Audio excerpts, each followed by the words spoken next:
Assalamu alaikum and welcome back to morEwish cuisine. To enjoy the weather and the Meatless Monday, I'm sharing recipe for sweet potato sabzi. It has spicy masala with the sweetness of vegetable itself. It's a great combination. So let's go and make it happen. So let's start our recipe. Bismillah. First I'm cutting sweet potato into small chunks and now I'll boil them until they are completely tender. Then I'm taking a wide open pan, heating up some oil, adding some mustard seeds, cook them for like minute or two, and now I'll add some pre-soaked urad dal.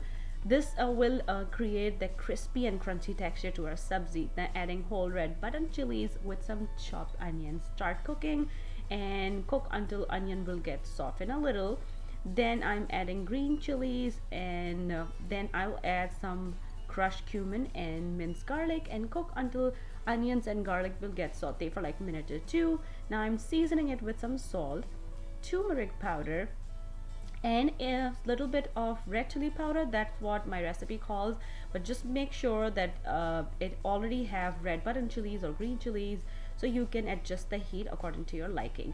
Just mix everything well, cook for like 5 minutes, and then I'm adding some pre-boiled sweet potato sabzi. Mix well on medium to high flame, and now I'm arranging it in a single layer and let it cook until the sabzi will get that nice charred crispy texture around it, like so.